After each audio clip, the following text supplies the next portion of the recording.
Hi అండి. ఎలా ఉన్నారు అందరూ? నేనైతే చాలా బాగున్నాను.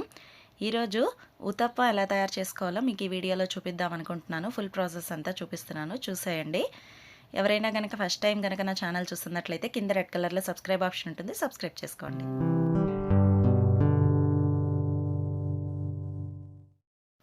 ఈ ఉతప్పం కోసం ముందుగాను ఒక గ్లాస్ మినప్పప్పుకి 2 గ్లాసులు ఇడ్లీ రవ్వ పెట్టుకోవాలి.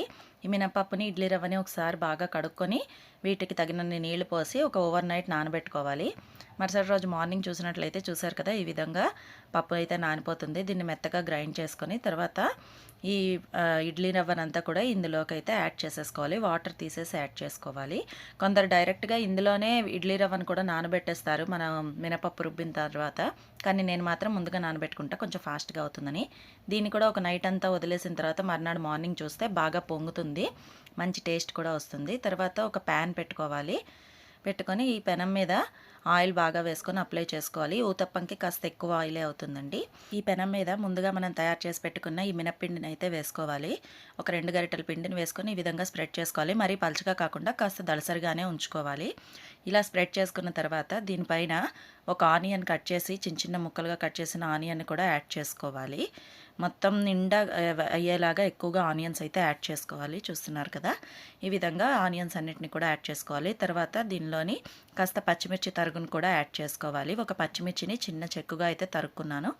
అదేవిధంగా కాస్త కొత్తిమీరను కూడా యాడ్ చేసుకోవాలి. కొత్తిమీర ఇష్టం లేని వాళ్ళు దీన్ని స్కిప్ చేయొచ్చు.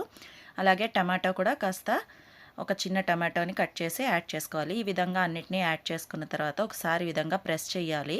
చేయకపోతే అవన్నీ ఊడి పడిపోతాయి అన్నమాట మనం తిరగేసినప్పుడు. అందుకు ఈ విధంగా ఒకసారి నొక్కితే పిండిలోకి అయితే ఇవి అంటుకొని ఉంటాయన్నమాట. దీని అంతటినీ కూడా లో ఫ్లేమ్లో పెట్టుకొని ఇవన్నీ యాడ్ చేసుకోవాలి. యాడ్ చేసుకొని చుట్టూరా ఆయిల్, అదేవిధంగా పైన కూడా ఆయిల్ వేసుకోవాలి. చెప్పాను కదా, ఊతప్పంకి కాస్త ఎక్కువ ఆయిలే పడుతుందని. ఎక్కువ ఆయిల్ వేసుకుంటే టేస్ట్ అయితే బాగా వస్తుంది. చూసారు కదా, చుట్టూరా ఒక స్పూన్ ఆయిల్, అదేవిధంగా పైన ఒక స్పూన్ ఆయిల్ వేసుకొని మూత పెట్టుకొని మీడియం ఫ్లేమ్లో అడ్జస్ట్ చేసుకోవాలి. ఒక్క 2 నిమిషాల తర్వాత మనం మూత తీసి చూస్తే పైన ఈ ఆనియన్స్ ఇవన్నీ కూడా కాస్త మగ్గినట్టుగా కనిపిస్తాయి. అదేవిధంగా కింద కూడా మనకు కాలిపోతుంది. ఇప్పుడు దీన్ని తిరగేసుకోవాలి. ఎందుకంటే మనం కాస్త దళసరిగా వేసాం కదా, అందుకు దీన్ని తిరగేసుకోకపోతే లోపలంతా పిండి ఉండిపోతుంది. అలాగే ఈ ఆనియన్స్ అవి కూడా టేస్ట్ బాగుండవు. ఇలా తిరగేసుకున్న తర్వాత పైన కూడా మళ్ళీ 1 లేదా 2 స్పూన్ల ఆయిల్ అయితే వేసుకొని ఈ విధంగా స్ప్రెడ్ చేసేసుకోవాలి. స్ప్రెడ్ చేసేసుకున్న తర్వాత ఒక్క 2 నిమిషాల తర్వాత మళ్ళీ మనం తిరగేసి చూస్తే చూసారు కదా ఎంత బాగా కాలిందో.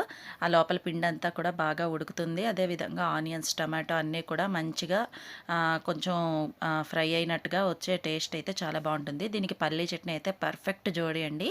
ఈ రెసిపీ కనుక మీకు నచ్చినట్లయితే వీడియోని లైక్ చేయండి, షేర్ చేయండి. అదేవిధంగా మధు సోమ్ టిప్స్ అనే మన ఛానల్ని సబ్స్క్రైబ్ చేసుకోవడం మర్చిపోకండి. నెక్స్ట్ వీడియోలో మళ్ళీ కలుద్దాం. అంతవరకు బాయ్.